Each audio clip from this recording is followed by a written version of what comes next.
Você está no canal Espiritualidade e Boas Histórias. Para você que está aí nos prestigiando, né? Acompanhando nossas boas histórias, fica aqui nosso agradecimento, né? Nosso abraço. A gente faz esse trabalho com muito amor, né? E a gente se sente muito amado também por você que nos prestigia, né? O canal existe para isso, né? É essa interação que faz o nosso trabalho ter sentido, né? E espalhar o bem, né? A gente faz uma boa propaganda das boas coisas, né? Fazer as pessoas refletirem, né? Sobre a importância da gente praticar caridade, da gente procurar amar o nosso próximo, para que a nossa vida tenha qualidade, né? Bom, para você que está aí chegando, né? Tá dando uma espiada, se gostou, deixa o seu like, né? Inscreva-se no nosso canal, né? Hoje nós vamos contar uma história chamada Táxi. Bom, Orfeu é motorista de Uber. Casado pela segunda vez, Orfeu sofreu horrores no primeiro casamento, pois a ex era de amargar. E como Orfeu era um bobo apaixonado, fazia tudo o que ela queria na maior alegria do mundo. Na época, ele dava um duro danado. Ganhava dinheiro, mas o dinheiro todo que Orfeu ganhava ia para pagar as boletas da patroa. E o pobre coitado só vivia no vermelho para manter a patroa toda enfeitada. O pior é que o amor de Orfeu pela mulher acabou com o futebol do final de semana. Ele deixou de frequentar o boteco onde jogava sinuca com os amigos, enquanto bebia uma geladinha, comia o tiragosto e ria das piadas, mesmo que não fossem boas, pois era bom demais estar entre os amigos, né? A alegria era tanta que qualquer coisa fazia rir, até notícia de velório, que começava com uma choradeira danada, aí ia virando recordação das panacadas do falecido, assim como quando ele cantava o hino do time do coração, depois da vitória sobre o maior rival, brindando com a galera, ou brindava do mesmo jeito para esquecer quando o time perdia, e todo mundo começava a rir do dito cujo. E imagina então piada ruim, né? A esposa era tão má que afastou Orfeu da família, fazendo todo tipo de intrigas. Era boa para inventar histórias com que enchia a cabeça do marido. A igreja que Orfeu frequentava, onde cantava no coral, também não escapou da língua da patroa do motorista de Uber, que deu um jeito para que Orfeu não passasse mais nem na porta. O sujeito aguentou de tudo, até que um dia a mulher pediu para ele assinar uma procuração para ela, mas nem assim Orfeu desconfiou dela, né? Ela então vendeu a casa que Orfeu tinha levantado com as próprias mãos, tijolo por tijolo, vendeu tudo que tinha dentro e vendeu o carro que Orfeu trabalhava como motorista de Uber. Pegou o dinheiro e fugiu com o Zé Roberto, um primo dela malandro que só vendo, desempregado, preguiçoso, mas bom de conversa e de carinho, mulherengo afamado no pedaço. Triste da vida, com o abandono da amada, né?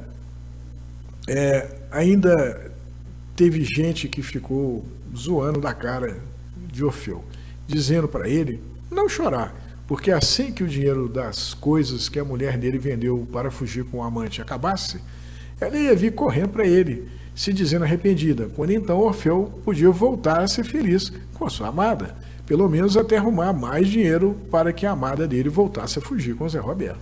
Tem muita gente má, né? Que fica fazendo zoeira com a miséria alheia, né? Coitado do Orfeu, né?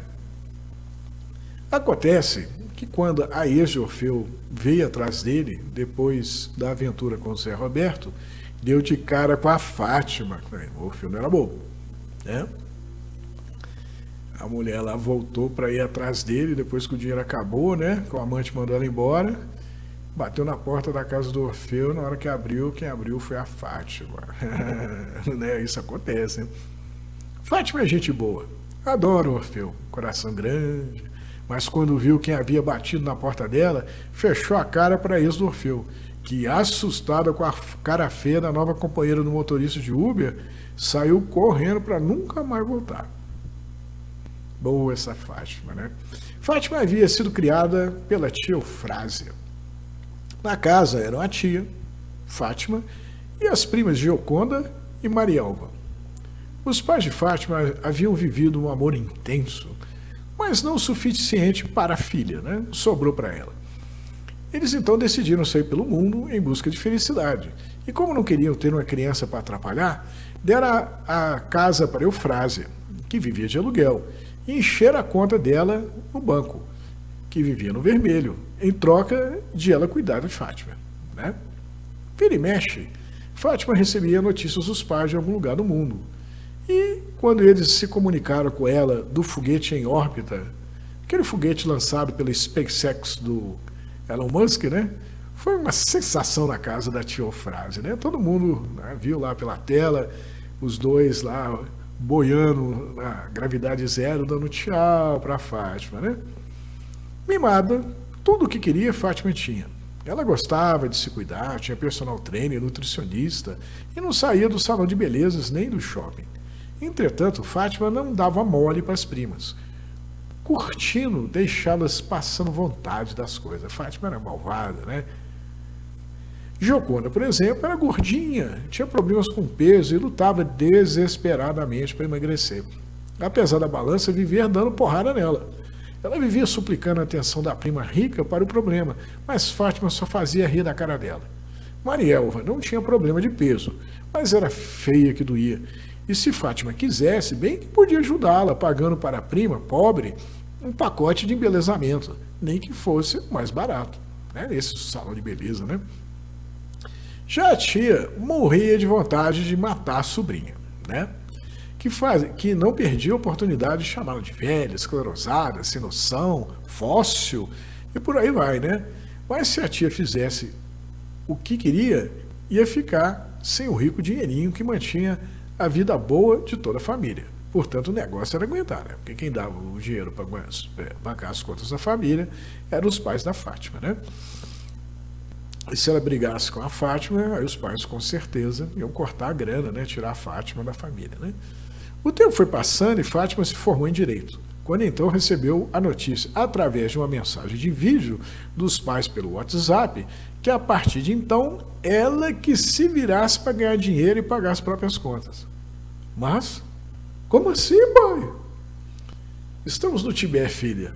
Conversamos muito com o sábio, o Tashi, e ele disse que seria sábio dar a oportunidade de você crescer usando o seu próprio esforço.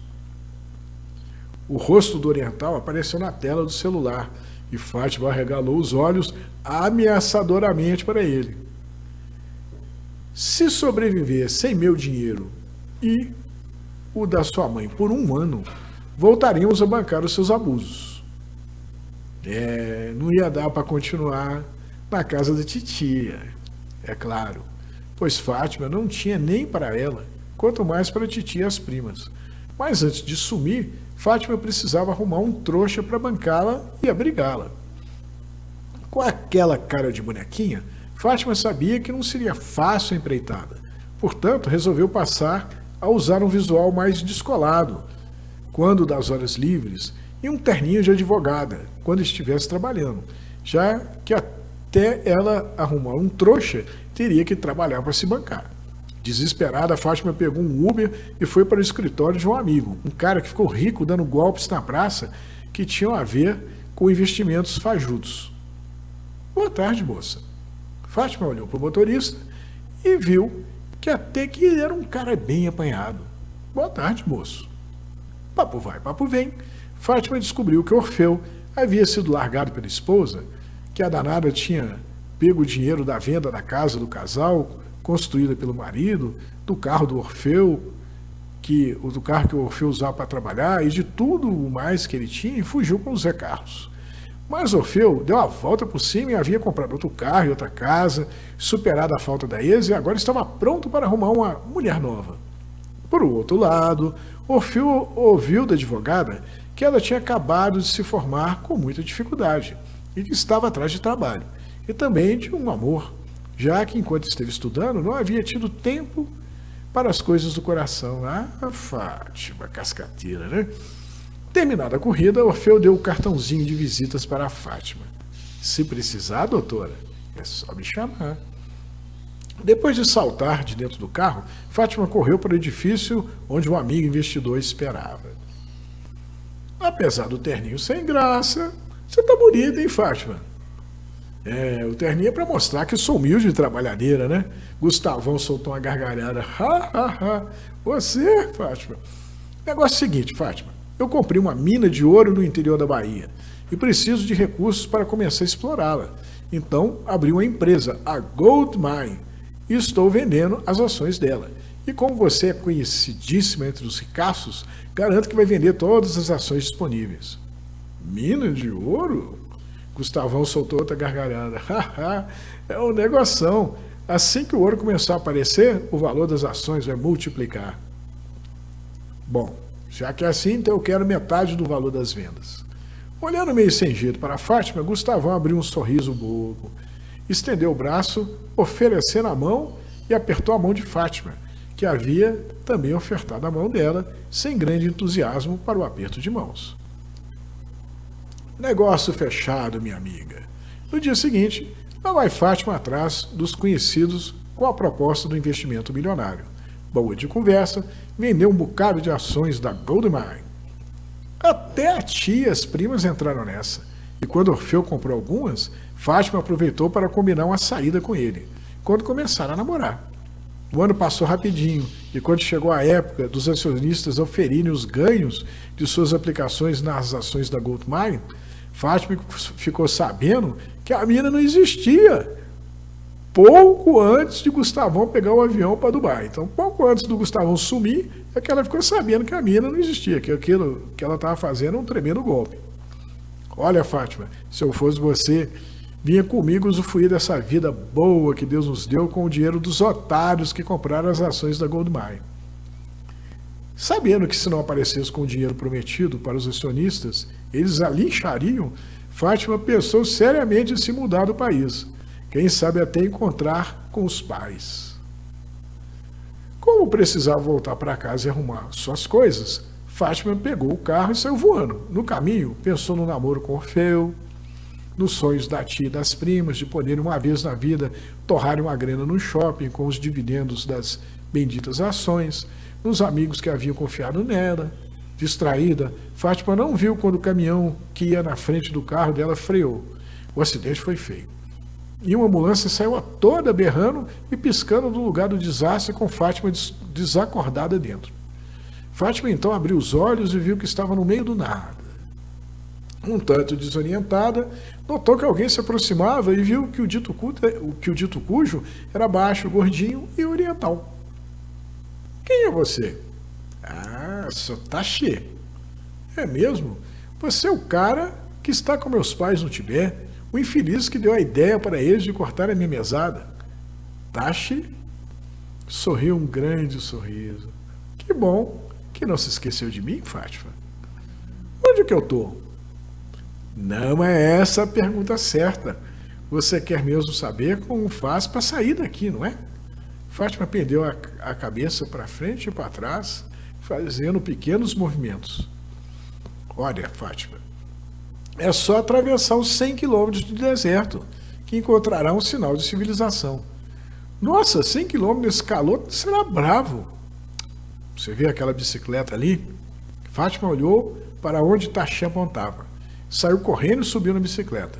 No guidão estava um medidor de distâncias mostrando que de onde Fátima estava até o seu destino seriam 100 quilômetros de deserto. Sem sequer dizer um obrigado a Tashi, Fátima começou a pedalar com tudo que tinha. Quando, uns 10 minutos depois, viu Joconda, a prima gordinha, pedindo carona. Fátima não quis nem saber, passando por Joconda que nem um avião. Porém, quando ela viu um medidor de distância, percebeu que os 100 haviam se transformado em 200 quilômetros e foi parando devagarzinho. E quando parou de vez, viu que Tashi a esperava. Como você chegou aqui? De novo, não é essa a pergunta que quer me fazer, mas como pode a distância ter dobrado? Acontece que a física por aqui é um pouco diferente da física do mundo de onde veio. Como assim? Se tivesse dado uma carona, na garupa da sua bicicleta para Gioconda, a distância teria caído pela metade e não duplicado. Fátima voltou até onde Gioconda se achava, esperando por uma carona. E quando colocou na garupa, pensou que não daria mais conta de pedalar por causa do peso da prima. Mas quando viu o medidor de distância, sorriu, pois faltavam 50 quilômetros apenas para vencer. Chegando a um posto de gasolina, a primeira pessoa que Fátima viu foi Tashi. Muito bem, Fátima. Conseguiu chegar à primeira parada. Como assim, primeira parada? Não é essa a pergunta. A pergunta certa é como você fará para chegar na segunda parada. Tashi esticou o braço, apontando para um Uber igualzinho de Orfeu. Dentro estavam Gioconda, a tia Eufrásia e Maria Elva. Já entendeu como funcionam as coisas por aqui, não é, Fátima?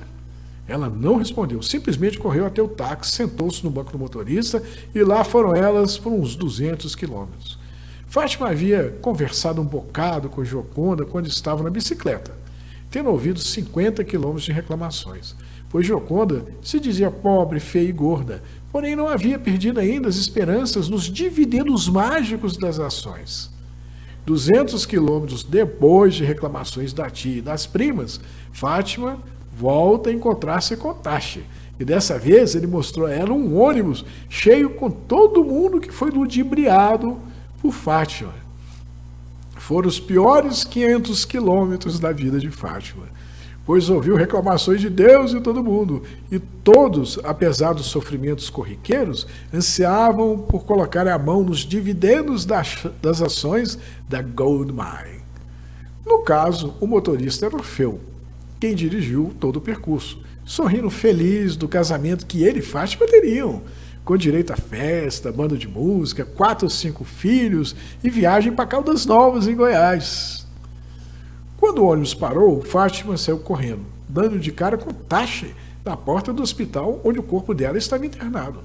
Ele acompanhou até a UTI, a unidade de tratamento intensivo, pediu para que ela se deitasse em cima do corpo e quando Fátima se deitou, Tashi começou a empurrar o espírito dela para dentro do corpo, até que o espírito entrou todinho e o corpo abriu os olhos. Recuperada, Fátima viu que ainda tinha tempo para fugir, mas como os delírios que ela tivera quando em coma não lhe saíam da cabeça, ela decidiu abrir o jogo com todo mundo e se comprometer a pagá-los com a mesada que voltaria em breve a ganhar. Depois que devolveu para cada acionista o gasto com as ações compradas, além dos dividendos combinados, Fátima começou a ser procurada por conta da sua habilidade de negociar e abriu um escritório de advocacia. Feliz consigo mesma, já que dava conta de pagar as próprias contas sem precisar apelar para nenhum subterfúgio, realizada e apaixonada pelo seu motorista de Uber, Fátima decidiu se casar com Orfeu, que todo dia leva e busca ela no trabalho, além de fazer as corridas que Fátima necessita em função da profissão, como idas ao fórum ou à casa de clientes e testemunhas. Fátima havia aprendido que deixar os outros com quem estamos compromissados para trás é perda de tempo e que quando ajudamos, a distância até o nosso objetivo cai pela metade. Que bela história, não é verdade? Que história linda, né? Já pensou? 100 km de deserto, você anda em cima da bicicleta, de repente você olha para o lado, tá a prima gorda lá pedindo carona, aí você pensa assim, não vai rolar. Se aqui no mundo material, lá na frente, pela pouca experiência de vida que a gente tem, a gente vai acabar trocando de lugar. E quando a gente estiver lá pedindo carona, vai passar a bicicleta correndo e tchau para nós. Porque é dado a cada um conforme o seu merecimento, Aqui é causa e efeito. Se você não é generoso com as pessoas, a vida não vai ser generosa com você também. Você vai dançar. E a Fátima aprendeu isso a duras penas. A Fátima, no início da história, não era muito legal, Era abusada, Explorava a tia, Acabava com a vida das primas. Mas a própria vida foi ensinando ela viu que o caminho do mal não era legal. Aprontar com os outros e depois sumir não dá futuro. Na hora que ela resolve abrir o jogo, assumir os seus erros, se propor a repará-los, aí ela conquistou a si mesma. Ela calou a boca da consciência dela, né? Ela mostrou o seu valor, né? Quando a gente assume os nossos erros, quando às vezes a gente está passando momentos difíceis, muita pressão, muito estresse, aí a gente tem aquela vontade de desistir, né? De entregar os pontos, chutar o pau da barraca. Aí a gente eleva o pensamento a Deus me ajuda, né? Aí Deus ajuda, a gente consegue aguentar o tranco, e lá na frente a gente pensa assim, graças a Deus que eu consegui passar sem me perder, sem desistir, né? Porque aí a gente sempre sai mais fortalecido, a gente sempre sai uma versão melhor de nós mesmos quando a gente enfrenta os problemas. Bacana a história da Fátima, né? E do Orfeu. E o Orfeu tem um detalhe interessante também. Ele era um cara apaixonado, né? Ele estava propenso a ser explorado pela companheira dele, né? E ele seria explorado pela Fátima, né? Se a Fátima não tivesse sofrido uma transformação, né? Isso se dá também muito em função do merecimento do Orfeu, né? Que o Orfeu já havia sofrido com a primeira esposa e a vida viu que ele merecia uma coisa melhor, porque ele tratava todo mundo bem, ele era um cara bacana, né? Ele não merecia ser explorado, né? Então a vida deu uma mexida na Fátima. A vida não trouxe para o Orfeu uma mulher perfeita, né? Ele trouxe para o Orfeu uma mulher em aperfeiçoamento, né? E isso foi bacana, né? Muito bacana, né? Ninguém é perfeito, né? A gente que é companheiro, a gente sempre, e temos companheiro, a gente sempre pisa no tomate alguma hora. A gente sempre precisa da caridade das pessoas que estão à nossa volta, que são companheiros, né? A gente é imperfeito e nos cabe ter a humildade para reconhecer isso, né? Então a gente tem que parar de julgar os outros, tem que ter coragem para pedir perdão, né? Para chegar para a pessoa que está do nosso lado e falar, olha, eu te amo, eu preciso de você, né? Você me faz muita falta, né? Você ficou Orfeu, podia, não quero saber mais desse negócio de mulher, mas foi lá, ele arrumou a vida, né? Comprou outro táxi, fez outra casa e estava pronto, segundo a história fala, para ter um novo amor. Não dá para perder a esperança na vida por causa de desilusão. Desilusão a gente tem toda hora, né? Mas a vida não para, né? Para a gente ficar curtindo as desilusões. Paula para frente, né? É pegar com Deus e ir adiante. Isso é que é o mais importante, né? Como diz o Roberto, é preciso saber viver com alegria, com satisfação, com sabedoria, né? Valorizando aquilo que tem realmente valor, deixando para lá aquilo que nos aborrece, que não vale a pena ser lembrado, ser revivido, né? Vamos ser felizes, aproveitar a bênção de cada minuto da nossa vida, né? Fazer como Orfeu e a Fátima, né? Que acabaram se achando depois de alguma procura, né? E pelo menos até o final da história estavam felizes, né? Se no decorrer das coisas não dá muito certo, né? A gente tem aquele momento de tristeza, mas a gente também é certeza que aquilo vai passar, vai ser superado e que Deus nos garante que amanhã será um dia sempre melhor, ensolarado, né? O sol haverá de aparecer, né? O negócio é não deixar a tristeza, a noite, o frio descer sobre a nossa vida. A gente sempre está de olho aberto para as coisas boas, né? Para as pessoas que estão à nossa volta, né? Procurar encher nosso coração de coisas boas, de alegria. Não se deixar dominar pelas coisas tristes, né? E sempre amanhã a gente pode amanhecer uma versão melhor, né? Com melhores propósitos de nós mesmos, né? O negócio é a gente buscar, né? Bom, espero que vocês tenham gostado da história, tanto quanto eu. Achei a história maravilhosa, né? Eu espero que você ache a sua melhor versão. Fique com Deus e até a próxima boa história.